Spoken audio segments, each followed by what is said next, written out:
Nandiyan pa rin nakaintabay si kasamang Grace Mariano, ang radyoman mula po sa Senado. At Senator Gordon, abay nagali daw po sa judge na may hawak sa kaso ng bilyon-bilyong pisong halaga ng nakumpiskang droga. Kasamang Grace, go ahead Grace. Galit na si Blue Ribbon Committee Chairman Senator Richard Gordon kay San Juan City Judge Jovencio Gascon. Ito ay makarang lumabas sa pagdinig na hanggang ngayon ay hindi pa pala nasisira o nasusunog ang halos 900 kilo ng shabu na nakumpiska sa San Juan noong pang December 2016.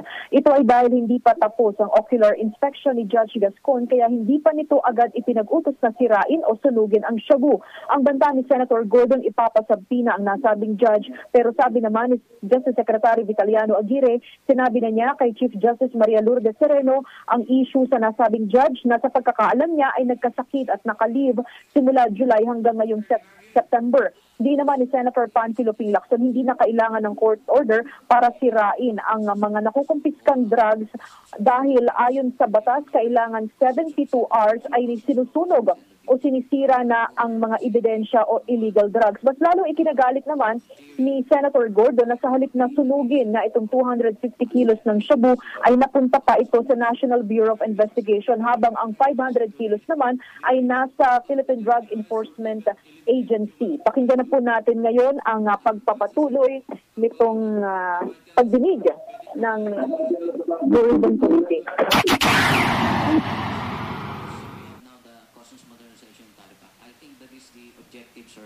To really computerize, automate everything. No more face-to-face. All transactions are computerized. Yes, from the Your Honor. judgment all the way hanggang sa release. Of course, Yes, Your physical na yun. Pero lahat ng walang intervention ng ang human beings doon sa transaction phase, di ba? Ang human intervention na lang, yung pagka yung driver na lang ng lorry, di ba? Yung i-clear na lang po. Hindi pa rin ng 200 pesos sa gate yun.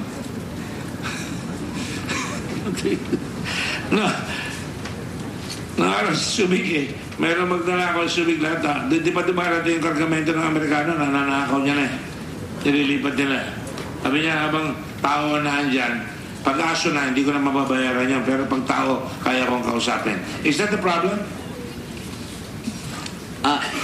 Yes, it has been proven in the past, Your Honor, that because of face-to-face or human intervention, nandun na po nangyayari yung kalokohan. So, the objective really of the automation or the Customs Modernization and Tariff Act is to eliminate all of this manual processing, or face-to-face transaction. All right, just a moment. I just want to be cordial and courteous to our people, our guests here. Secretary Aguirre, unless you have any more questions with Secretary Aguirre, you may go, sir. And thank you for coming. I appreciate it. Thank you very much, Kindly Mr. Chair. submit. Thank you very much, Senator P. Kindly submit po yung affidavit niyo, kumari this afternoon. Gagawin po agad pag dating ko sa office. Maraming salamat po. And Commissioner, thank you very much for coming. I don't have any more questions. I just want to ask you to submit your suggestions to us on how you can better raise the taxation and capability because kawawa naman yung tao, kayo rin ang maniningil eh. Magdadagdag kami ng buwis, pero kung makukuha natin sa customs at saka sa VAT dyan, malaking bagay, hindi ba? Yes, Your Honor, thank you. And I also I got the calling card of Mr. Attorney Inage. I'd like to sit down with him, especially on the matter of broker's certification, so that we can coordinate how to improve. Sandali lang ba?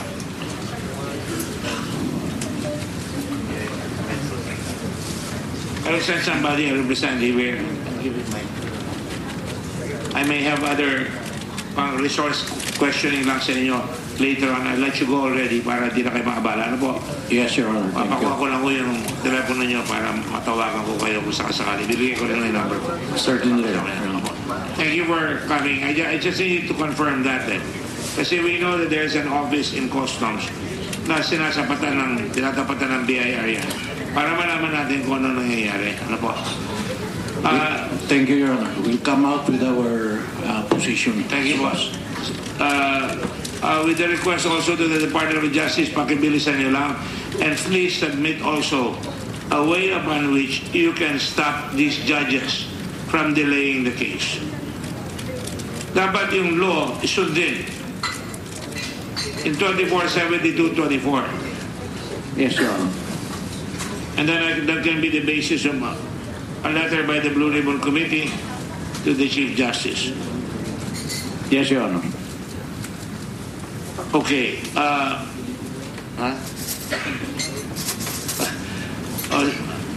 There is a request because we have liquidity problems.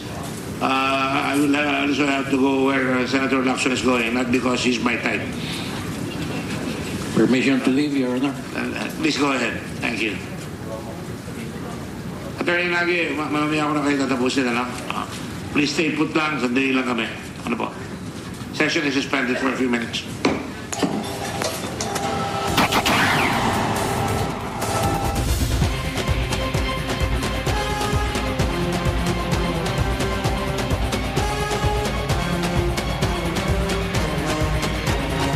Mga kasama, ating pabalikan ang ginagawa po nating special coverage sa hearing po ng Senate Blue Ribbon Committee. Ito ay kaugnay pa rin sa bilyong-bilyong shabu na nakapuslit mga kasama galing po sa bansang China.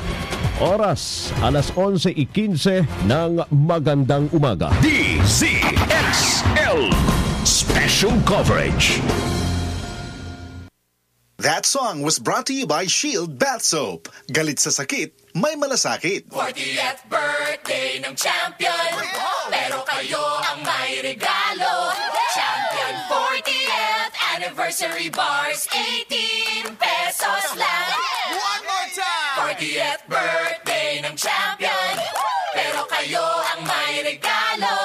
Champion 40th anniversary bars, 18 pesos lang. Champion 40th Anniversary Bars. 18 pesos SRP lang. Tapat po sa inyo. Bili na ng limited edition Champion Detergent Bars. Siksik ang laman. 18 pesos SRP lang. For the wages of sin is death, but the free gift of God is eternal life in Christ Jesus, our Lord. Romans 6:23.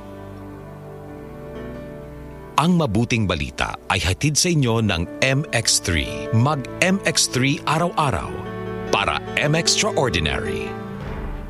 40th birthday ng champion, pero kayo ang may regalo.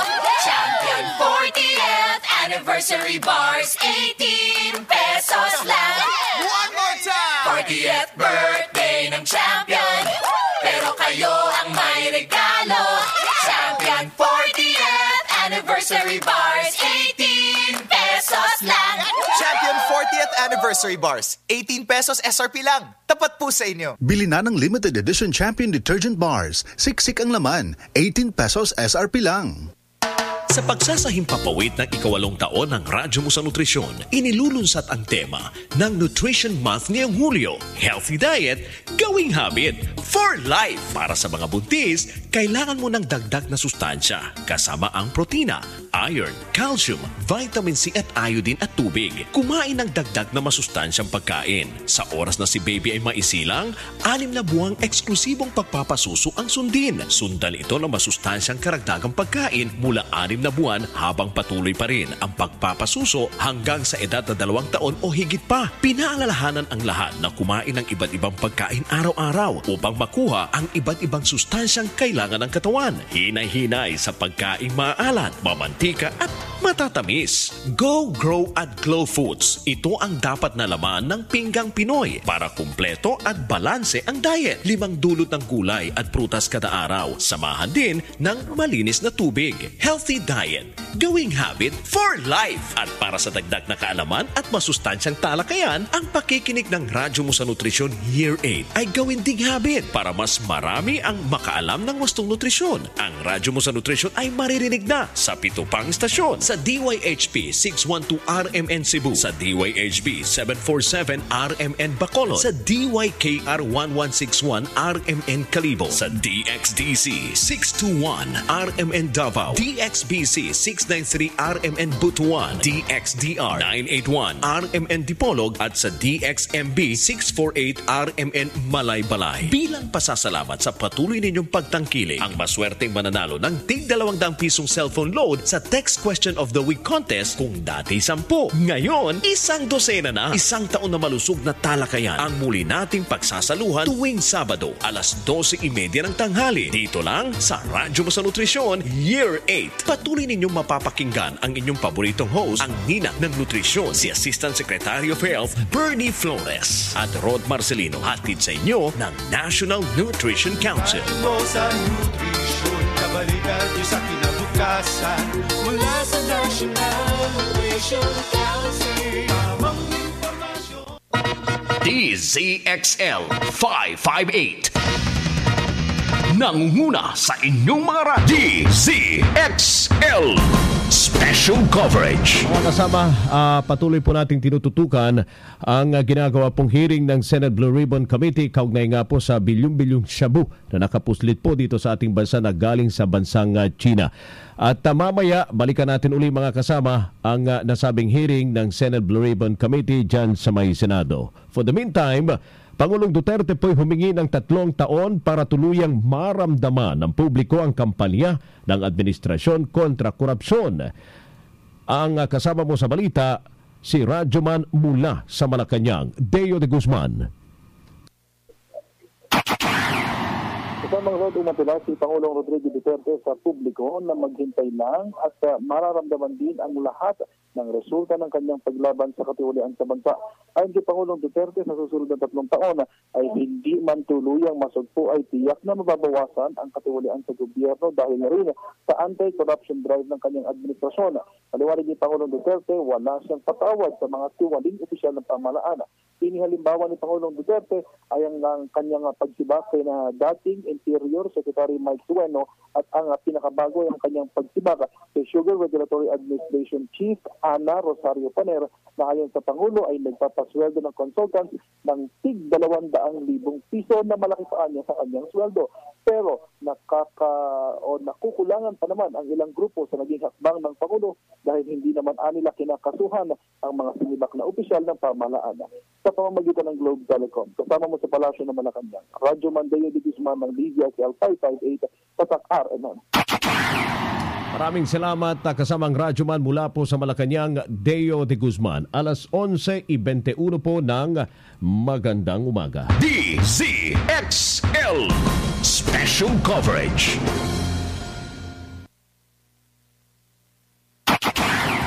Ang programang nagbabantay sa mga OFW sa kanilang mga karapatan at benepisyo, lumalaban sa mga mapang-abusong recruitment agencies at kumigising sa mga ahensya ng gobyerno para sa mga bagong bayani. Bantay OFW at ang batas, kasangga ng mga nangangailangan ng mga payong legal. Kasama si Princess Javier Castro at si Attorney Demeter Huerta ng Public Attorney's Office. Bantay OFW at ang batas, Lunes hanggang Biyernes, alas 3 hanggang alas 4 ng hapon sa DZXL 558.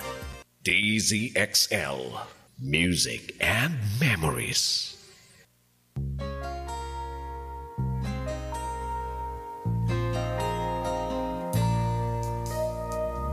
Met you on a springtime day.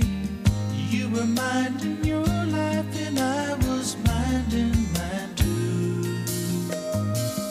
Lady, when you looked my way, I had a strange sensation, and darling, that's when I knew that it's sad to belong to someone else when the right one comes along. Yes, it's sad to belong to someone else when the right one comes along. Oh, I wake up in the night and I reach beside me, hoping you will be there.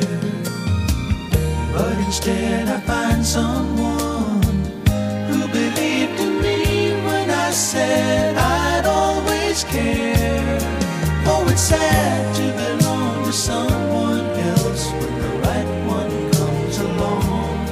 Yes, it's sad to belong to someone else when the right one comes along. So I live my life in a dream world for the rest of my days. Just you and me walking hand in hand in a wishful memory. Oh, I guess that's all that it will ever be. I wish I had a time machine. I could make myself go back until the day I was born, and I would live my life again and rearrange it so that I'd be yours from now on.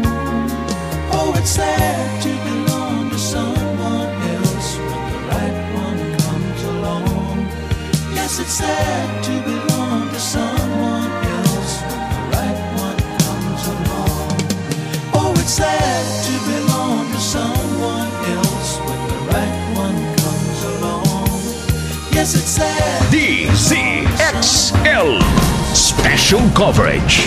Mga kasama, ating pong balikan ang Senado. Kaugnay pa rin po ito sa ginagawa po nating special coverage sa pagdinig ng Senate Blue Ribbon Committee sa bilyong-bilyong shabu na nakapuslit po sa Bureau of Customs galing China at nakapasok po dito sa ating bansa.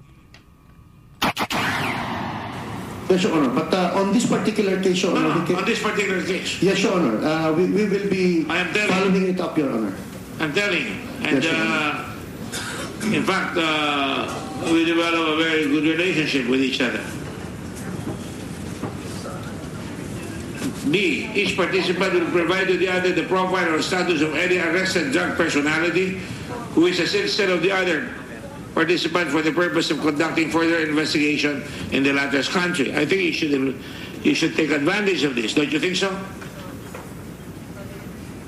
Yes, Your Honor. Are you speaking as director now, or? Yes, Your Honor. I think you better speak director because you're the one in charge. I think the gentleman beside you is about to go to the Bureau of Customs.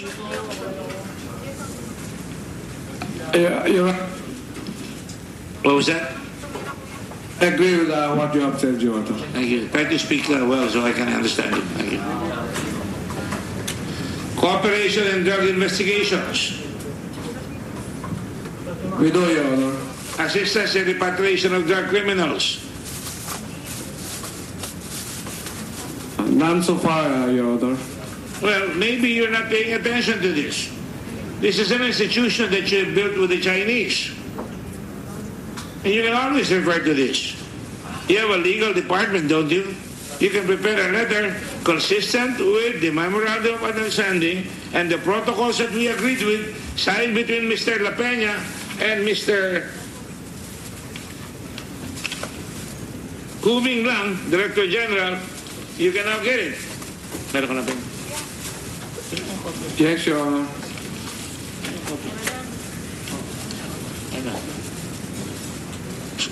So I'm making you aware of this. Yes, Your Honor. Ang Senado po, hindi po kami uupo dito at tatanggapin namin ang lahat ng kabuktutan, lahat ng katamaran at lahat ng hindi ginagawa ng gobyerno, including judges, including PIDEA, including NBI, including Bureau of Customs. Kaya kami lumalabas dito. Ano po? Yes, Your Honor. Kaya gawin niyo rin po yan. Ano po? We will do that, Your Honor. Ang sasagutin niyo lang dito, opo, gayon, gagawin na po namin kung di niyo pa nagagawa. Opo. Yes, Your Honor. Thank you.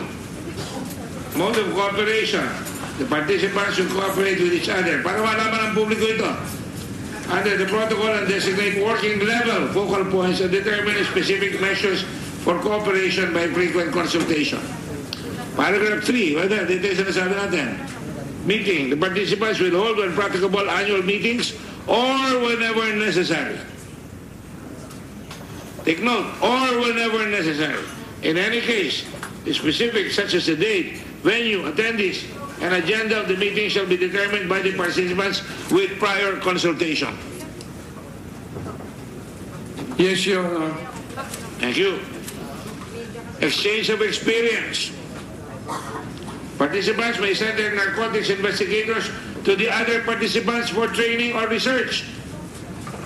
Specifics such as the training date, location, trainees and training or research subject will be determined by the participants with prior consultations. We do that, Honor. Your Honor, in fact, by October 14 to 28... I'm aware of that. You're going to have a big exercise. Training. Yes, Your Honor. We do our homework, you know. Yes, Your Honor. Each participant will bear the participant's own expenses. Yun ang masakit. May pera naman kayo siguro, no? Huwag kayo magpapapadala doon. Huwag kayo magpapahingi ng pera sa kanila.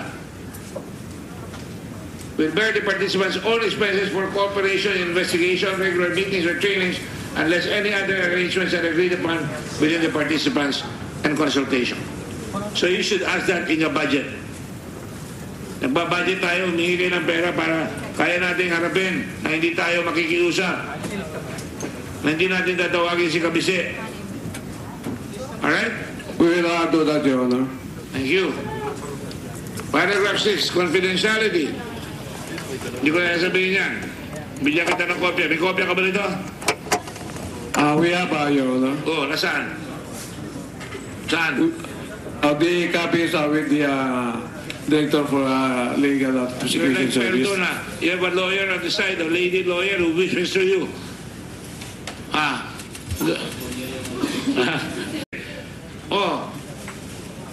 Ngayon mo naman nakita yan? Ngayon na, ano? Masabi ka totoo. Yes, Your Honor. Oh, thank you. At least you're honest. Para wala nang lusutan sa susunod. NBI, take note. Refusal of request. Ayan, refusal of request. Pag talagya, a participant may refuse a request from the other participant in its entity or in any part if the execution of the request may jeopardize the sovereignty, security, or public interest of its respective state, in which case a notice of refusal stating its reason will be promptly provided to the requesting participant. Pwede kang humindi, pwede silang humindi kung national interest or may public interest na involved. At saka sovereignty. Kaya pag pinag-usapan nyo yung splat list, medyo tawagin nyo kami ng konti dyan, Oxytrillanes. I'm sorry, hindi pala. Dahil sabi, hindi raw issue is carbon-Johnson. Biro lang yan, biro lang. I have to smile a bit. Any dispute arising from the interpretation, application, or implementation of this protocol will be settled amicably by consultations or negotiations within the participants through diplomatic channels. Effectivity, this protocol will come into effect on the date of its signature. The protocol will be effective for 5 years and will be renewed for similar periods unless one participant officially notifies the other participant to diplomatic channels of its intention to suspend or terminate this protocol. In such a case, the protocol will remain valid until 60 days after the date on which one participant receives an official notification from other participant expressing the desire of this latter to suspend or terminate the validity of this protocol. Now, to your knowledge, and I'll talk to Mr. Villanueva whether did you ever use this protocol at any time? Yes, Your Honor. No, man. Sir, our Director General has signed that document, and he was always telling us that we have the protocol. And my question is, have you used it in writing? We wrote them, Your Honor, we formally wrote them, Your Honor. I will take your word for it. Yes, Your Honor. We formally wrote them. If you don't want me to take your word for it, I will ask you to give me the letters that you've sent. Yes, Your Honor. Okay. We will be, Your Honor. That's right. If you don't want me to take your word for it. You can take my word, Your Honor. Okay. Sabi ko lang eh. On right, sir. On right, Your Honor. Thank you. All right. Termination of this protocol will not affect the implementation of any ongoing activities or projects unless both participants wish to decide otherwise. Signed in Beijing, October 20, 2016, with original copies each in English and in Chinese languages for both texts.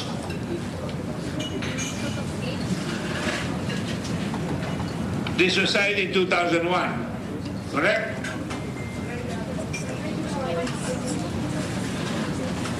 We have the renewal na 2016, Your Honor.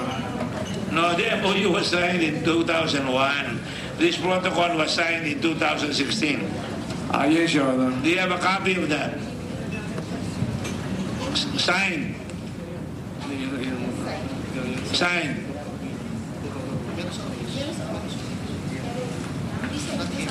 Will you please tell me what the nice lady is telling you? With the permission of the chairman, may I just refer to the lady for the para sila makumpleto na yung ano. Chance. First time ka. Prima para ka chance. Pero next time, hindi na pwede yan. What's your name? Attorney Zarina Aquino, sir. Attorney? Zarina Aquino. Garila? Zarina. Okay. Ang ganda naman ang pangalan mo. Zarina. Okay, raise your right hand, please.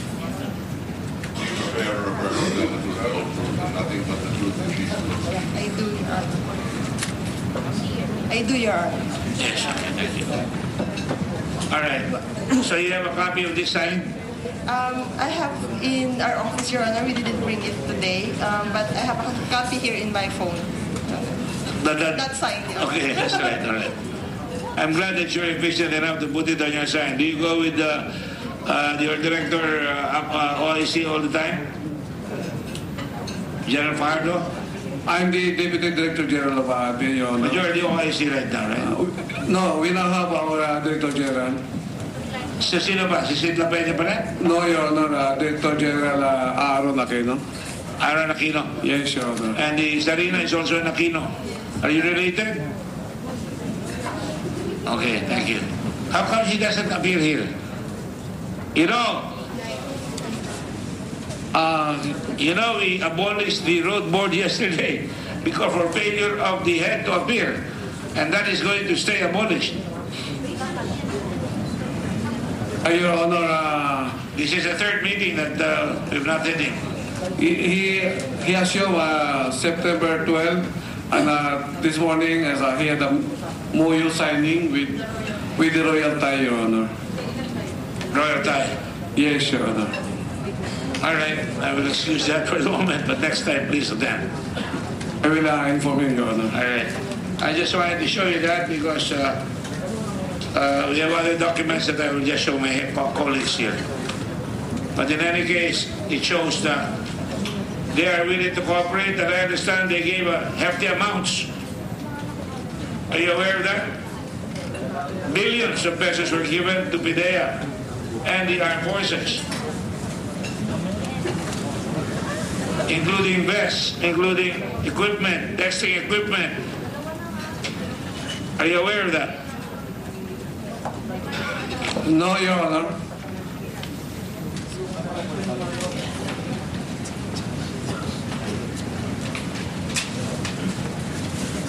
I will just cite the others here because this includes everything from typhoons to one. No? But among this is for PIDEA. They even gave donations for wounded soldiers and families of the fallen soldiers. And engineering equipment to Marawi. No, don't put it there, please. Don't put it there. I'm not at liberty to do that, even for the flu outbreak. But I had another copy that showed support to the PIDEA. And it's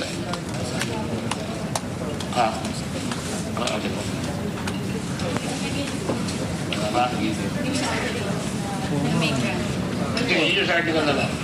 We'll just post the news article para hindi niya masasabing hindi sila nagbigay. Para naman masabi ng Chinese ambassador that I was also forthright. There were other things that I cannot reveal here.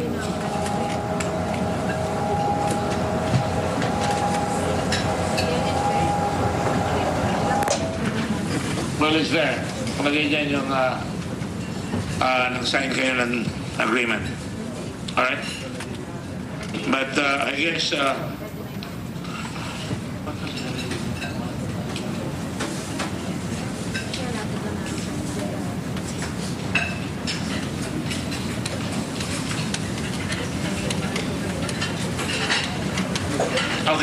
Very important.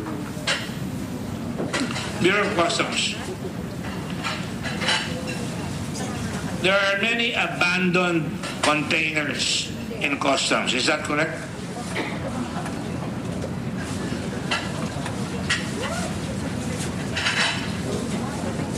By the way, while you're thinking about the answer, I just saw Mr. Rayner.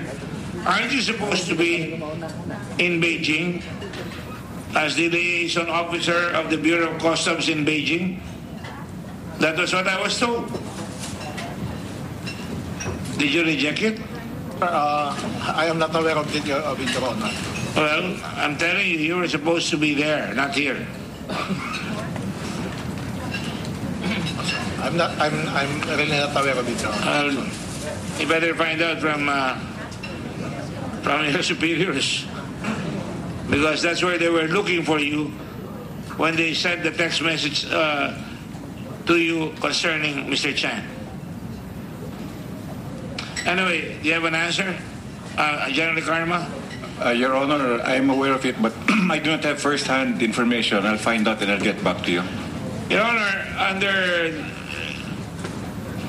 Customs Memorandum Order number 24-2015, procedures in the processing of importer or consignee's request for extension of period to file entry declaration, continuous processing or entry similar, and tagging of abandonment and other similar requests. They don't file an entry within 30 days. It shall not be extendable from the date of discharge of the last package from the vessel or aircraft, and this would be considered abandoned. Is that correct? Captain Gabala?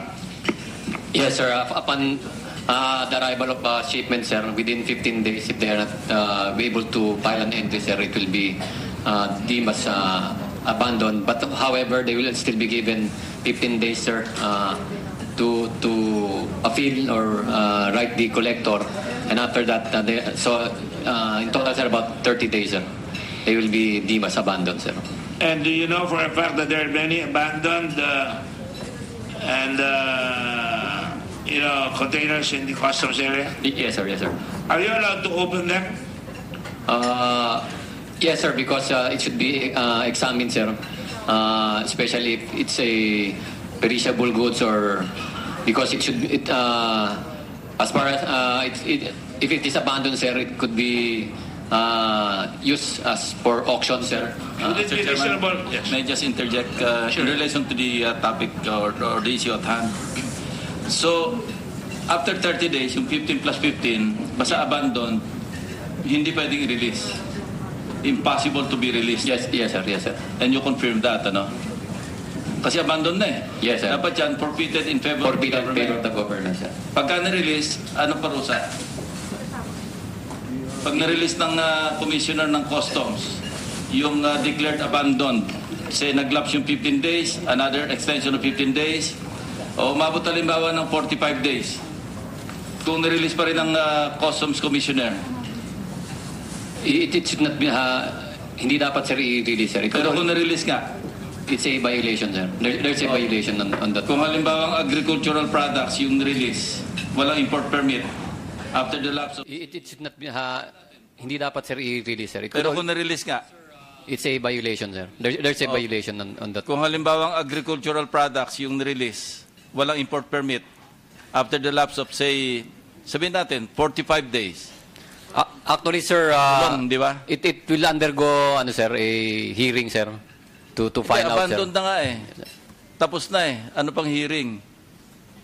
At nirelease pa rin, in spite of having been declared abandoned and forfeited in favor of the government, nirelease ng Customs Commissioner, agricultural products, and we passed a law last year, Anti-Agricultural Smuggling Act of 2016. Yes, sir. Ang threshold ng rice is, alam mo ba, 10 million, di ba? Threshold. Yes, sir, for... Pag lumampas ng 10 million pesos worth, economic sabotage. Economic sabotage, sir. No bail. Yes, sir. Pag other agricultural products, 1 million, like garlic, onions. Pag lumampas ng 1 million, economic sabotage. Yes, sir. No bail. Yes, sir. Pagka public official ang involved, maximum penalty, perpetual disqualification. I'll find out, sir, about it. I'm telling you. Yes, sir. Section 4. And then, hindi na pwedeng bumoto in future elections. Di ba? Oh, I'm telling you. Anyway, yeah, please continue. So, on record, basta't lumampas ng 15 days, in 15 days, abandoned na yan. Hindi na pwedeng i-order na i-release. The rules is already abandoned. No, as far as the law. Yes, sir. Okay, thank you. Ay, Mr. Chairman, baka pwedeng kumuha ng, kasi may resource person ako pina-invite. Anyway, tatawid na rin tayo sa TARA issue and corruption.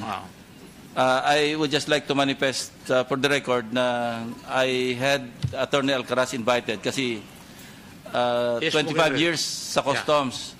And his name was suggested to me by a friend who used to be deputy commissioner long time ago. Yes. And I thought that he would be a good resource person pagdating sa procedure, not necessarily on the TARA system, but on procedure that should be followed pertaining to alert orders, LOA, and I think he will be a good resource person along that line. Thank you, Mr. Chairman. I will keep that in mind. I just want to say the reason why I was asking the questions of concerning abandoned containers is there any possibility, and I'll ask our attorney, Mr. Alcaraz, this as well, that there are drugs in those containers na natitira pa? Well, Mr. Chairman, the only way to find out is to have them open. That's precisely what I'm saying. Anything is possible, Mr. Chairman. That's good. In other words, you are now allowed to open them, whether if they're perishable or not. If they're abandoned, they belong to the state, and the state can now open them. Is that correct? Yes, Mr. Chairman, it's now the property of the Republic of the Philippines. Yes, although there are exceptions. Yes, Mr. Chairman. And I don't want to read the exceptions anymore. There are exceptions beyond the abandonment, right? And it is the collector of customs or deputy collector that can lift it, right? Yes, Your Honor. It presupposes that the goods have not yet been declared abandoned. No, it has been declared abandoned, but there are exceptions. Under the preceding sections, the district collector of customs may, at the written request of the importer or consignee, within the period provided, extend the time limit for goods declaration for reasons deemed valid, such as if the failure to file entry was due to fraud, accident, mistake, excusable negligence, or force majeure, right? That is right, Mr. Chairman. What I am saying is once the shipment has been declared abandoned, it's forfeited already in favor of the government, and it can never be released anymore unless the release was due to public auction or something like that. I must be reading these rules wrong then. Are you familiar with this? Yes, Mr. Chairman, but we're actually talking about two different things. What the law says is that if a shipment is declared impliedly abandoned, if after 15 days the importer failed to follow up with the release of the shipment through the reasons you have stated, fraud, mistake, or any other reason stated in the law, then the importer, by writing the district collector concerned, can request for the lifting of the abandonment, provided that the shipment has not yet been, in the meantime, finally declared abandoned and forfeited in favor of the government. It has to be within the period. I'm not going to debate with you, but I just got this now, and I'm trying to discern what you're trying to say, and I don't see the implied abandonment here.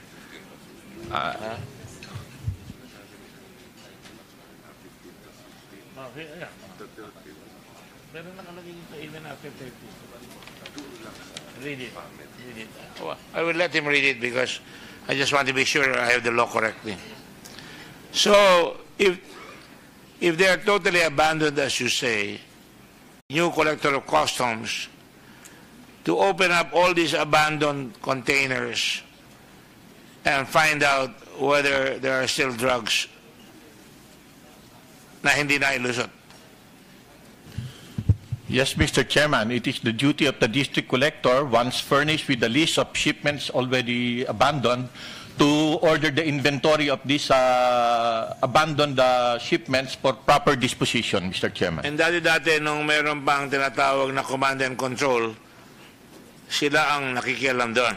Ganun ba? Mr. Gambala? No, sir, because it's the disposition Command of center. it is under the disposition of the port concern, sir, the collector, district collector, sir. They're the ones who should... But they still have to request your office to open it because sinentralize nyo eh. No, sir. Actually, no, sir. They could, because they're the one who issues abandonment proceedings, sir, in the shipment. So they don't need the one. I mean, Yes, there's sir. no trick question here. Yes, sir. I'm not trying to trick you into anything. I don't They do that. they can open it anytime, sir. So they can open Yes, it. sir. So thank you and welcome, and thank you for taking the effort. I know that you had another meeting, Commissioner La Peña. Thank you very much. In the light of that information, and I know there's a lot of congestion in customs, there are probably thousands of abandoned. Would you say that? Thousands? Hundreds? Definitely in that vicinity, Mr. Chairman. Yeah. And in the interest, therefore, of cleaning up of the customs area so that you would have more legroom or space, would it be wise to open up these boxes before adequate witnesses, appropriate witnesses, to find out whether, in fact, along with the NBI or PIDEA, para malaman baka may drugs pa dyan? Yes, Your Honor. We will act on those abandoned container vans appropriately. When you do so, may I send a representative from the Senate Blue Ribbon Committee to do so? Yes, Your Honor. Properly notified, of course? Yes, Your Honor. Yes, we'd like to do that. We'd like to see firsthand what is happening in your department. Finally, I understand, sir, that you have now raised the benchmark. Do you agree with that policy of benchmarking? No, Your Honor. We did not. I did not mention of benchmarking when I assumed office, Your Honor. But what I mentioned is correct valuation, Your Honor. But because I was told that now maabot na ng 150 per container, hindi na 40. Yes, Your Honor. From 40, it went to 80, and then it went to 100, it went to 120, and about in that ratio, Your Honor. 120. And that is based on your information now? Yes, Your Honor. Not based on any order from you na nagbe-benchmark? Yes, Your Honor. Well, what I found out, Your Honor, is there is still benchmarking, Your Honor. Meron ba rin? Yes, Your Honor. But I'm monitoring this, in fact, as I have emphasized to the collectors that it has to be correct valuation, Your Honor. If I remember correctly, when you have a benchmark of 120 or 150, you can collect about 680 billion pesos. That's right, Your Honor, if we go by correct valuation. 438 billion, one benchmark yung 120. Very near your target of 480. If you benchmark it to 170, you will surpass your target. That's right. But we're not benchmarking. Yes, Your Honor. We just want to have the actual valuation. Yes, Your Honor. Correct valuation, Your Honor. I hope you will succeed, and I want you to succeed, and we all want you to succeed. Yeah, thank you, Your Honor. Because you get all our support, because nahihirapan kami magtaas ng taxes sa tao kung mayroong ganyan eh.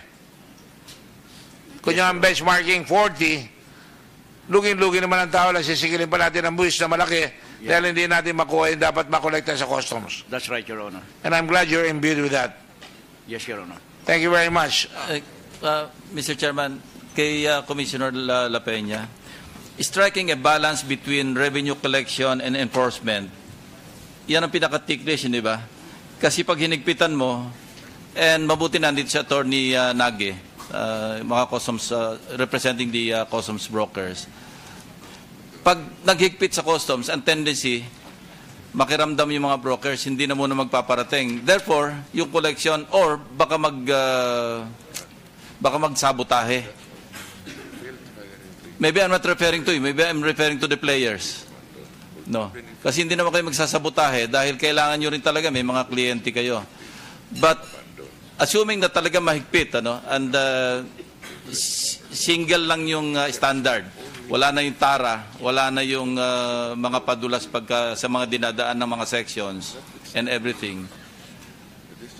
How do you foresee the collection? Based on experience and based on foresight? Your Honor, based on our experience, we legitimate customs brokers, whether we like it or not. Even though the system is strict or not, we are following the law. We are filing an entry based on that. No. However, based on other kind of place in the Bureau of Customs, that's correct. Assuming the Bureau will strictly follow the law, players will not, will not send shipments to the Philippines. Okay, so eto, kasi may pinakitang datos kanina si Chairman, 4.3 million containers a year, Pilipinas. In other words, divided by 52 weeks, that's 81,346 containers a week, di ba? And 11,600 containers a day. Pag naghigpit pa yung bagong Customs Commissioner, wala nang tara, basta lahat ngayon, valuation, magsasuffer ba yung parating? Your Honor, marami po kasing parating, maraming kain sa parating. There are so many shipments like those paying duties and taxes or commercial shipments and those not paying duties and taxes. Those paying duties and taxes, most likely, malilimitahan po yun. No? But again, Bakit? Sir, kasi especially yung mga traders, po yan, parang market forces din po yan. No? So, plus minus yan eh. Yung mamemeno sa tara, ibabayad sa buwis. Makakatipid pa nga, hindi ba? Yes, on that note, sir, that is correct. If there will be no more tara system, the importers will just come in and pay. Yes. And meaning to say, mapupunta po lahat yan sa gobyerno. So, mas gaganda po yan. Ang problema, kung pahirapan kayo sa flow ng papeles, dahil nawala yung tara, gagawa ng paraan yung taga-customs, diyan, scrupulous ones, gagawa ng paraan, pahirapan kayo. So, demorahin nyo, tataas. So, we're looking for solutions here. Andito yung customs, andito yung Customs Brokers Association. Maybe we can find a solution na hindi mag-suffer yung collection kasi siyempre yun ang takot ng customs eh. Pero kung wala magsasabotahe within Customs Bureau and bawal na lahat yung mga players, tulad sabi ko nga kanina, they should devise a method by which hindi na makapasok yung mga players kundi mga customs brokers na lang and authorized representatives. Ang tanong ko lang is kung ganun ba kahigpit, paano mababawasan yung importation? Your Honor, kung ganun po ang sistema, hindi po mababawasan yan. Kung talaga pong wala ng tara system, wala na nang gigipit sa mga importer. So the ball is in the hands of customs. Kasi kung wala mang iipit doon at tuloy-tuloy yung papeles, hindi magsasuffer ang koleksyon. Exactly, Your Honor. So a lot has to do with enforcement. Yes, sir. Rin, di ba? Yes, sir. Sid, your comment? That's right, Your Honor. In fact, when I had a meeting with the stakeholders, a group association of importers, they said that. Please clarify. You met with the legitimate importers, not the players, Yes, Your Honor. They are legitimate. It's the Chinese Filipino Federation. That's one of the first group that I have met, Your Honor, and I will continue meeting them, including the brokers association, the legitimate one. And they said that they don't have a problem with paying the right taxes. What they just want is a facilitated process of the goods that arrives for them. Yun lang naman ang kailangan.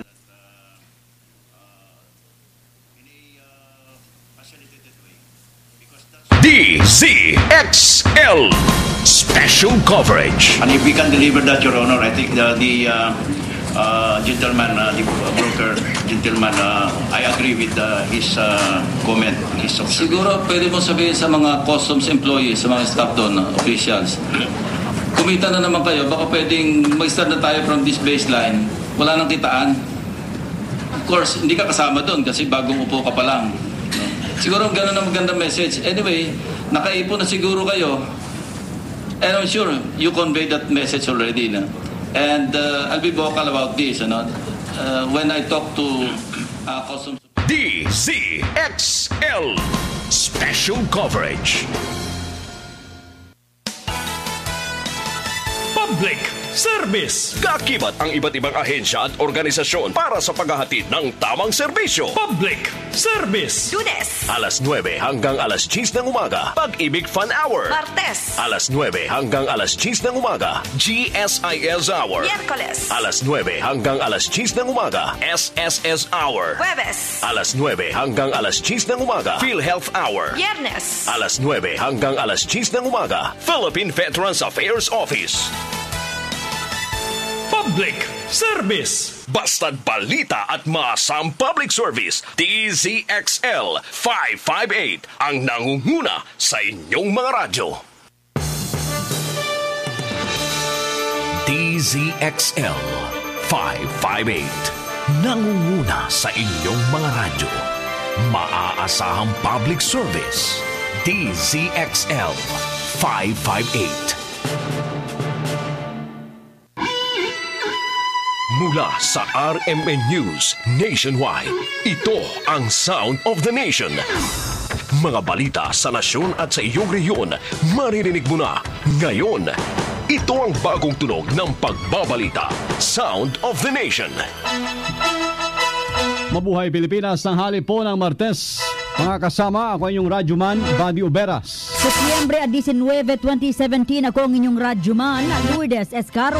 Live via satellite, RMN News Nationwide, the sound of the nation. Live tayo nationwide, kasama lahat ng RMN stations. Live din makasama sa WRMN New York, USA. At sa Facebook, hanapin nyo lang ang RMN News Nationwide, the sound of the nation. RMN News, the sound of the nation. Report. Mga labi ng UST law student na namatay sa hazing. Dumating na dyan sa may Sanctuario de San Antonio Parish. Para sa detalye, kasama po natin si Radyoman Angel Ronquillo. Angel. Kasama nga, Buddy, dumating na nga ang labi ng USC freshman law student na si Horacio Atio Tomas Castillo sa Sanctuario de San Antonio Parish Falls Park sa Makati City. Dito nga ilalagak yung mga labi ng estudyante na namatay dahil sa hazing. Galing yung katawan ng biktima sa Heritage Park at pagkatapos i-embalsamo ay idiniretso na agad dito sa Sanctuario de San Antonio Parish. Partikular na nakalagak yung mga labi ni Atio sa Capilla del Señor Multipurpose Chapel ng Sanctuario de San Antonio. Dagsana yung mga kaanak, kaibigan, kaklase at mahal sa buhay ni Atio para makiramay sa naulilang pamilya nito. Si Atio ay namatay sa kamay ng Aegis Juris Fraternity ng Universidad ng San Tomas makarang sumailalim sa initiation rites. Sa pamamagitan ng Globe Telecom, kasama mo sa Makati, Radyoman Angel Ronquillo ng DZXL 558, Patak, RMN. Sa kaugnay pa ring balita, Manila Police District inaasahang ibibigay ng Uber ang pagkakakilanlan ng driver at sasakyan nito na nasakyan naman dito pong si Atio Castillo. Ito pong nabiktima ng hazing. Sa detalye ng balita mula kay Radyoman Silvestre Labay. Inaasahan na ngayon ng Manila Police District Homicide Division na ilulutang ng Uber Company ang kanilang driver at sasakyan upang makapagbigay linaw sa isinasagawang investigasyon ng MPD Homicide Division. Ayon kay MPD spokesman Superintendent Erwin Margarejo, kailangan muna nila ang tulong ni Carmina at John Castillo, mga magulang ni Atio, upang sumulat sa Uber para malaman kung saang lugar una at huling bumaba si Castillo. Bukod dito, mayroon na rin silang hawak na person of interest pero hindi muna nila ibubulgar sa publiko para hindi masira ang kanilang isinasagawang follow-up operation sa kaso. Paliwanag ni Margarejo, nakuha na nila ang Uber na sinakyan ni Castillo papunta sa lugar bago nangyari ang hazing. Dagdag pa ng opisyal, kinakailangan umanong magre-request ang gumamit ng Uber pero ang problema ay nasawi na si Atio kaya't ang kanyang mga magulang na lamang ang maaring sumulat sa Uber para hilingin na ibigay sa mga otoridad kung saang lugar una at huling bumaba si Castillo para mapagdugtong-dugtong na ang mga ebidensyang hawak ngayon ng MPD Homicide Division. Sa pamamagitan ng Globe Telecom, kasama mo sa Maynila, Radyoman Silvestre Labay ng DZXL 558 Tatak RMN. Kongresista pinakikilos naman ang National Bureau of Investigation at Department of Justice sa pinakahuling kaso ng hazing sa estudyante ng UST. Para sa detalye kasama natin sa House of Representatives si Radyoman Conde-Batak. Pinakikilos ni Bagong Henerasyon at House Committee on Public Information Chairman Bernadette Herrera D. ang Department of Justice at National Bureau of Investigation na agad imbestigahan ang pagkamatay sa hazing ng 22 anyos na UST Law student na si Horacio Castillo III. Ayon kay Herrera D. ang DOJ at NBI ang mas dapat na magsampa ng kaso dahil mas mapapabilis sa proseso ng pagsisiyasat. Tanging magagawa lamang din ng gobyerno ngayon ay bilisan ang pagbibigay ng hustisya sa pamilyang Castillo. Kasabay nito hiniling ni Herrera D. na aksyonan ng kanyang panukala na House Bill No. 3467 o ang pagre-revise ng anti-hazing law. Sa ilalim ng panukalang ito ay lubusang ipinagbabawal ang hazing o iba pang uri ng pagpapahirap, physical at psychological bilang initiation sa pagsali sa fraternity o sorority. Dapat ay alam din ng eskwelahan ang initiation rights dahil may written notice ito 7 araw bago idaos at dapat ay may 2 kinatawan mula sa paaralan na sasaksi sa proseso. Kung may lumabag at kapag gumantong na sa korte ang kaso, hindi naman pwedeng gamiting depensa na may consent ito mula sa biktima ng hazing. Sa pamamagitan ng Globe Telecom, kasama mo sa kamera, Radyoman Conde-Batak ng DZXL 558 Tatak RMN. Mga kasama sa iba pang mga balita, ang Department of Health nanawagan ng isang mabilisang aksyon kaugnay ho sa pagpatay sa isang doktor sa Dinagat Island. Para sa detalye ng balita mula sa DOH, Radyoman Raquel Bayan. Kasama leaders nagkakaisa ang medical community at lahat ng health workers sa buong bansa sa panawagan na matutukan na ang mga pagpaslang sa mga health personnel, lalong-lalo na yung mga nasa liblib na lugar. Ayon kay Health Secretary Pauline Jean Rosalobiar, kasunod ng pananambang kay Dr. Vicente Soco noong nakaraang linggo sa Dinagat Island, na nanawagan sila nawa sa mga pulis at mga justice system ng bansa na papanagutin ang mga nasa likod dito at ng iba pang mga kaso ng pagpatay sa mga health workers na hanggang sa kasalukuyan ay wala pa rin nakakampang hustisya. Nananawagan din ng DOH sa gobyerno na tiyakin ang seguridad ng mga health workers sa mga liblib na lugar, lalo't sila ang nagsisilbing mga frontliners. Matatanda ang una ng napabalita ang pagpaslang kina Dr. Dreyfus Perlas ng Lanao del Norte, Dr. Jaja Sinulinding ng Cotabato at Dr. George Repique ng Cavite. Si Dr. Vicente Soco ang pang-anim na health worker ngayong taon ang pinaslang ng di pa nakikilalang mga suspect. Sa pamamagitan ng Globe Telecom, Radyoman Raquel Bayan ng DZXL 558 Tatak RMN. Alas 12:06 sa RMN News Nationwide, the sound of the nation. Iba't ibang jeepney operators formal na pong naghain mga kasama ng petisyon para sa 2 pisong dagdag sa pasahe. Para sa detalye kasama natin si Radyoman Mike Guyagoy. Mike. Formal na nga naghain ng petition para sa 2 pisong dagdag na minimum na pasahe ng iba't ibang jeepney operators at drivers sa tanggapan ng Land Transportation Franchising and Regulatory Board. Kabilang sa mga naghain ng fair increase petition ay ang Pasang Mazda, ang ACTO, ang Alto Dapo Alliance Transport Operators Drivers Association of the Philippines, ang LTAP o Liga ng Transportasyon ng Pilipinas at ang PEDYODAP. Mula sa 8 piso na minimum na pamasahe, magiging 10 piso na ang pamasahe kapag pinagbigyan ito ng LTFRB. Ayon sa jeepney operators at drivers, dahil sa napakabigat na daloy ng trapiko, patuloy na pagtaas ng halaga ng produktong petrolyo at gayon din ang presyo ng spare parts, kailangan nila magtaas ng tingil sa pasahe. Humingi sila ng unawa sa mga mananakay dahil matagal nang nagtitiis sa mga operator at chauffeur sa kakarampot na perang take-home mula naman sa kanilang pasada. Sa pamamagitan ng Globe Telecom, ang inyong radyoman sa Quezon City, Michael Guyagoy ng DZXL 558 Tatak RMN. Mga kasama, ilipat na lamang daw yung Land Transportation Franchising and Regulatory Board o LTFRB sa Kamara. Etong sinabi ng Liga ng Transportasyon at Operators sa Pilipinas, yung LTAP, President Rolando Marquez, kasunod ng hiling ni House Majority Leader Rodolfo Fariñas sa Department of Transportation na bigyan ng tinatawag na immunity ang mga kongresista sa paglabag sa mga batas trapiko. Gate ni Marquez, lahat na lang pinakikialaman ng Kongreso. Kasi yung hindi dapat nilang pakialaman na trabaho, sang-ayon ako, ang batas ay manggagaling sa Kongreso. Ang batas ay manggagaling sa Senado. Pag ngayon ang trabaho ng LTFRB, kung sila na lang lahat, di lahat ng departamento, ilipat na lang natin sa Kongreso. Total naman, publicity lang naman, araw-araw ginagawa nila. Sabi pa ni Fariñas, posible kasi makagawa sila ng paglabag lalo na kapag nagmamadali. Hirit nito baka raw pwedeng huwag muna silang hulihin at patapusin muna ang dadaluhan nilang sesyon o pagdinig bago nila isuko yung leader o isuko ng leader ng Kamara. Anya, pinapayagan naman ito sa konstitusyon lalo na kung hindi hihigit sa 6 na taon ang parusang posibleng kasangkutan ng isang mambabatas. Paglilinaw naman ng Metropolitan Manila Development Authority, hindi na nila sakop ang parliamentary immunity na hinihingi ni Fariñas at nasa kamay na ito ng Philippine National Police.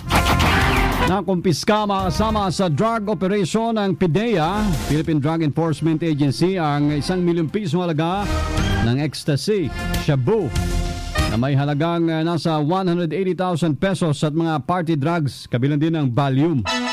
Naaresto rin sa drug operation ng high-value target na si Jobet Abilano, 31 anyos. Sa bisa ng search warrant, sinalakay ng mga otoridad ang unit na Abilano dyan sa may 506 J8 Tower, Barangay Malamig, Mandaluyong.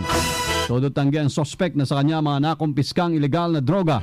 Si Abilano ay matagal ng target ng PDEA dahil sa mga parokyano niya na puro kabataan at ilan ding mga mayayaman.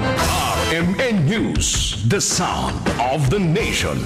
Report! Ito na ho, makinig ho kayo. Ano ho bang meron sa September 1? Ito yung mga tanggapan ng pamahalaan at mga paaralan sa buong bansa. Walang pasok po yan sa September 21. Sa detalye ng balita mula sa Malacanang, Radyoman Deo de Guzman. Isinapormal na ng Palasyo ng Malacanang ang naging pahayag ni Pangulong Rodrigo Duterte kaugnay sa kanselasyon ng pasok sa mga tanggapan ng pamahalaan at pampublikong paaralan sa darating na Setyembre 21. Ayon kay Presidential Spokesman Ernesto Abella, inaabangan pa nila ang formal na papel na lumabas mula sa Executive Office at Executive Secretary kaugnay sa nasabing kautusan. Sinabi ni Abella na hindi holiday ang September 21 pero ito ay National Day of Protest. Walaan niyang pasok sa lahat ng tanggapan ng pamahalaan, national man o local, sa buong bansa. Wala din anyang klase sa mga pampublikong paaralan o levels, pati na ang mga state universities and colleges o SUC sa buong bansa. Nilinaw din naman ni Abella na sa mga pribadong kumpanya at paaralan ay bahala na ang management nito kung magdedeklara ba ng kanselasyon ng pasok. Matatandaan na ang dahilan ni Pangulong Duterte sa ganitong kautusan ay para makaiwas sa matinding traffic ang mga mag-aaral at mga empleyado ng pamahalaan dahil na rin sa mga kilos protesta sa araw na iyon. Sa pamamagitan ng Globe Telecom, kasama mo sa Palasyo ng Malacanang, Radyoman Deo de Guzman ng DZXL 558, Tatak RMN. Senator Antonio Trillanes, pinatunayan na wala siyang account sa isang bangko sa Singapore. Para po sa detalye, kasama natin sa Senado, si Radyoman Grace Mariano.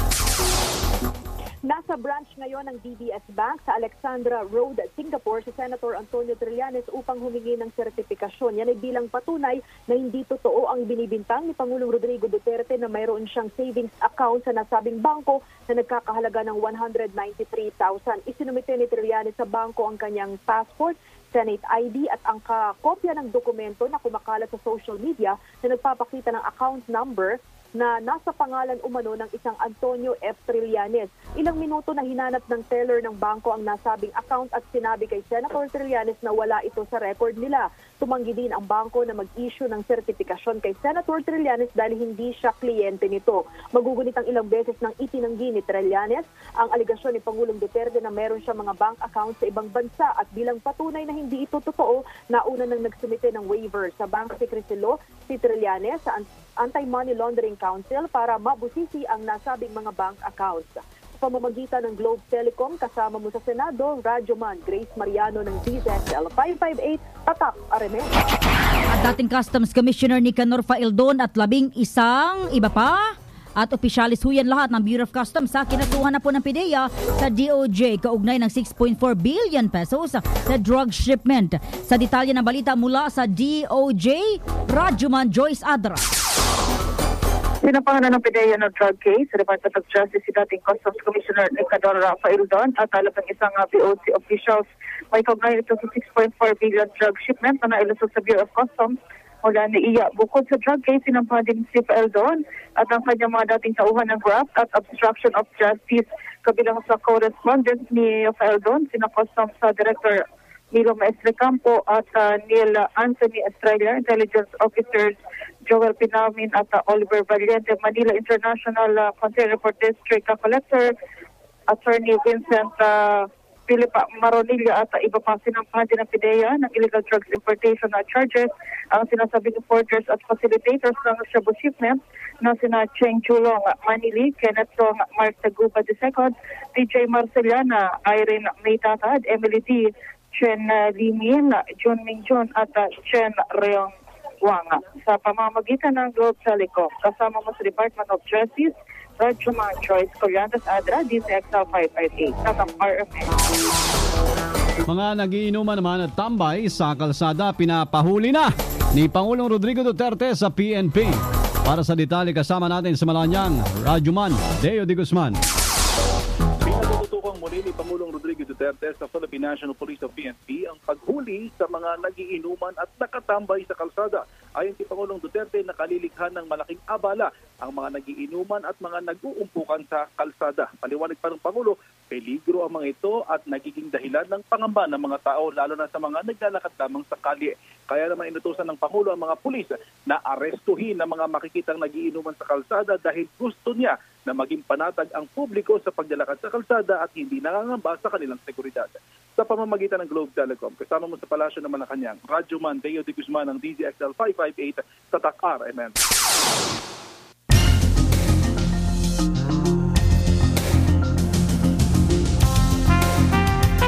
RMN News Nationwide.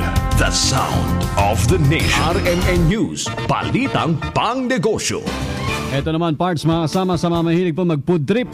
Hindi nyo na kailangan maglabas pa ng pera para magbayad sa Mercato Central. Pwede na kasi magbayad sa night food market gamit lamang ang smartphone. Sa bagong feature ng GCash, mapagbayad ang sinuman sa pamagitan ho ng pag-scan ng QR code na nakalagay sa may stall sa Mercato. Para magamit, kailangan lang i-download ang latest version ng GCash app sa Play Store at gayon din daw ho sa App Store.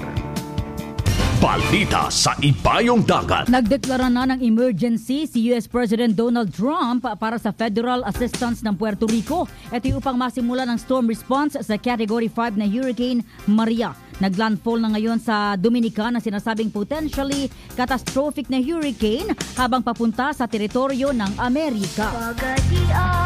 Sa mga taga-Pagadian ngayong pananghalian, pakinggan po ang tropa sa programa na Wara Wara.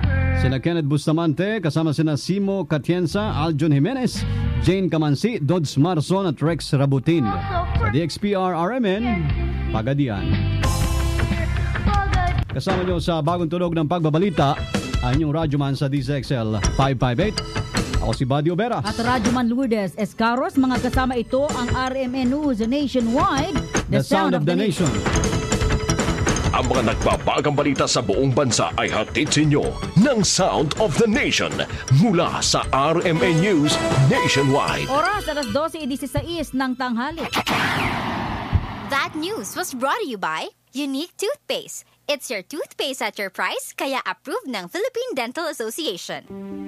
And my people who are called by my name humble themselves and pray and seek my face and turn from their wicked ways, then I will hear from heaven, will forgive their sin, and will heal their land. 2 Chronicles 7:14. Ang mabuting balita. Manufacturing Corporation, ISO certified, world-class quality. ACS Sunday morning. Good morning, Metro Manila! Di na boring ang Sunday dahil mas pagagandahin namin ang inyong morning. Magandang araw, Metro Manila! Talakayang magaan, subalit malaman ng mga isyong di na pag-uusapan araw-araw. Good morning, Metro Manila! Sunday morning radio talk show. Gamit na gamit yung marami. Di natin alam kung totoo talagang nakakarating sa pupuntahan. Kami talagang, lihitimo talaga kaming tumutulong kami. Sa amin, wala kaming tinatanggap na kung ano man para talaga sa kanila to. Good Morning Metro Manila, Sunday morning radio talk show. Tampok ang mga paunahing eksperto sa issue at impormasyong gumagabay. You can be the smartest person but still be lost in the labyrinth of life. Only wisdom can help you navigate the maze of life. Good Morning Metro Manila, Sunday morning radio talk show. Kada linggo, alas 7:30 hanggang alas 9 ng umaga. Buddy Omeras sa programang Good Morning Metro Manila sa DZXL 558 RMN Manila. DZXL 558. Nangunguna sa inyong mga radyo. Sa inyo na mga umaapoy na mga balita mula sa kasuluk-sulukan ng Metro Manila. Naglalagablab na mga balita, mga umuusog na kaganapan na nakablatter mula sa iba't ibang police station aming ihahatid sa inyo. Naglalagablab na mga balita, 15 minuto na mga maiinit na balita. Kasama pati ang mga nagliliyab na chismis sa mundo ng showbiz, sports update at balita sa ibayong dagat. Naglalagablab na mga balita. Narito na ang mga umuusog, maiinit, umaapoy, naglalagablab na mga balita. Diretso, ako po si Buddy. At Radyoman Lourdes. Nga pala, Pards, oh. Nakalimutan ka. Kalimutan ko yung Radyoman. Mukhang marami kang pinaplano kasi ngayon eh. Bawi ako, Pards. Ay mga kasama, nakumpis ka ho ng mga tauhan ng PIDEA. Ang magigit sa 1 milyong halaga ng ecstasy. Balita natin ito kanina sa Nationwide, di ba? Yung kay Jobet, dyan sa may GA Towers Park, makatawid lang ng tulay. Oo, ng Guadalupe. Ecstasy, nako. Ay, nako, ecstasy po yan. Nang dahil naman sa selos, patay isang lalaki matapos pagsasaksakin sa may kanto ng General Luis Street, dyan sa Novaliches. Ang biktima po ay kinilala lamang sa alias niyang Jemar, nasa 25 hanggang 30 anyos. Ayon kay SPO1 Ronnie Irenio ng CIDG Unit 2, saksak ang pumatay sa katawan ng biktima. 2 saksak sa katawan ang parang lumalabas, sinilagnan nito yung kutsilyo. Lumabas yung posibleng selos o love triangle. Ang sanhi ng pagtatalo ng biktima sa alias Jemar at ng suspect na sa alias Pekto. Kasalukuyan ang pinaghahanap ang suspect na tumakas matapos ang krimen. Hindi na lamang kung sino yung may mahabang hair, Pards. Basta alam ko lang, naalala ko yung kanyang pangalan, Pekto. Si Pekto. Oo. Sa gitgitan sa traffic, uminit ang ulo ng isang motorista at naghamon ng away sa kapwa motorista sa gitna ng kalsada sa EDSA Makati. At yung mga pinapahuli ni P. Duterte, di ba yung mga siga-siga sa kalsada? Ay, dami yan. Kwento ng driver na si Neil Matthew Garabato, bigla siyang sinugod ng suspect na si Demosthenes Reyes matapos siyang akusahan na nag-cut sa kanyang lane. Naghamon si Reyes ng suntukan pero hindi bumaba si Garabato kung kaya't binasag na lang ng suspect ang kanyang side mirror at tail light. Nakahingi naman ng tulong si Garabato sa mga otoridad at agad na nahuli si Reyes kung saan hanggang sa presinto ginigit nito na hindi siya ang nagsimula ng gulo. DZXL Sports News. Kita mo nga naman, sports na pala kagad. Ay, wala pa yung music namin dito. Eto na, Di pa rin isa sa pinal mga kasama ni Coach Chot Reyes yung lineup ng mga manlalaro o maglalaro sa Chooks to Go Pilipinas para po sa FIBA Asia Champions sa September 22 hanggang 30 sa China. Nasa 18 players ang kasalukuyan po nagpa-practice para makuha nila yung sistema na inilalaro ng Gilas Pilipinas kung saan nakatakdang umalis sila sa Wednesday. Bukas na pala, September 20. Problemado rin si Reyes dahil hanggang ngayon ay hindi pa naayos ang mga visa ng mga bago nilang hugot na sina Isaiah Austin at Rod Ibondo. Binigyan na ng extension ng Chooks to Go Pilipinas sa magpasa na lineup dahil huli na silang naimbitahan sa nasabing tournament matapos sa mga mag-back out ng isang basketball club sa Japan. Happy listening kay basketball player Glenn Yarsa. Kinakamusta ka, Eman? Sabi niya mukhang miss na niya ang pakipag-basketballan sa atin sa Excel. Okay lang, Glenn. Thank you. Alas 12:24. Mare, masyadong kang usisera. Correct! Bungangera ka talaga. Showbiz Balita.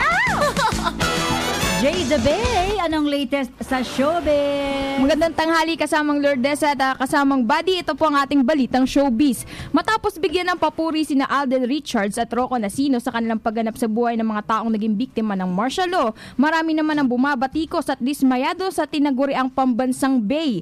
Ito ay dahil sa paggamit ng aktor sa popularidad nito upang sirain ang panunungkulan ni dating Pangulong Marcos, kung saan ilang netizens ang nagsabing waste of time ang pagtanggap ni Alden ng martial law special. Pero mismong si Alden na hindi nagpatinag sa kabila ng pambabatiko sa kanyang pagganap sa buhay ng martial law survivor. Sa kanyang Instagram post, nagbahagi si Alden ng kanyang larawan na may maiksi ngunit makahulugang caption na nagsasabing brush it off. Hindi man nagbanggit ng iba pang detalye si Alden, pero malinaw na ito ang mensahe niya matapos kumalat sa social media ang iba't ibang reaksyon sa kanyang pagganap sa martial law special ng Kapuso Network. So malaki palang impact sa mga manonood yung ginawa niyang pagganap na martial law survivor sa... kasi timely dahil bukas at pangalawang sa Huwebes. Wala yung impact kung gagawin niya. May kaugnayan sa November 1. Oo, wala. Walang dating yun. Oo. Bali, wala. Kaya sa Pasko pa, di ba? So, tama lang. Ano ba storya yan? Yung Sino yan siya? Ha? Sino? Martial law survivor. Panahon ni Marcos. Very timely. Wala yung taong hindi nabanggit dito. Ikaw, parang ikaw din, di ba? Yung gupit mo, napapanahon din. Lakas mo! Ganyan yung sabi sa akin ng tatay ko kanina. Huwag daw ako totoy. Saan ka ba? PNPA o PMA? PMA tayo, PMA. Buti na lang. Kasi parang kasama ka sa mga pina-aresto na ni Digong eh. Yung mga pakalat-kalat sa kalat. Yung tambay. Bibong-bibo ka dyan? Bibong-bibo. Bibo yung mga pabibo. Lagot kayo. Lagot sila. Paglalagyan na kayo. Mapapasayaw sila ng Totoy Bibo. Ano pa? Okay, maraming salamat po kasamang Buddy at kasamang Lourdes. At yan ang Showbiz Balita. Ako pa inyong Radyoman J. The Bay ng DZXL 558 Tatak RMN. Thank you. Anong pangalan parts? Miss... J. The Bay. J. The Bay. Ayan. Hindi ko pa rin makuha. Mag-gets hanggang ngayon, ha? J. The Bay. The Bay. Di ba si Bay, si May Mendoza? Di ba siya yung Bay? Si Alden yung mga... si Alden, sorry. Bay. Paano? Ituloy nyo lang po ang subo sa pananghalian, mga kasama. Kasabay na huli nyo kami. Kasabay mo na inyong masarap na tanghalian. Kain na lang mga kumbaga po. Ano ay extra natin parts? At mga kasama, yan ang mga balita sa... Ayun ba yan? Ayun ba yun? Hindi, nakalimutan ko na talaga. Ang tinatanda ko sa inyo, Radyoman, dapat ito makalimutan. Ayun lang kasi tinatandaan ko yung Radyoman eh. Kahit anong extra, basta may Radyoman. Paano ko tatapusin ito? Ikaw na muna. At sumayin niyo mga kasama mga balita sa oras na ito. At ako po ang inyong Radyoman, Lourdes Escaro. Ako po si Radyoman Vadio Beras. Ito ang DZXL 558. Nangunguna sa inyong mga radyo. Inyong napakinggan ang mga naglalagablab na mga balita. Sa 15 minuto, inihatid namin ang mga maiinit, umuusog, naglalagablab na mga balita dito sa DZXL 558 Manila. Isang makabuluhan, makatao, makatotohanan at may mapagkalingang serbisyo. Ihahatid sa sambayanang Pilipino ng Servisyong Lenny. Problema sa pamilya, problemang legal, problema sa serbisyo ng gobyerno,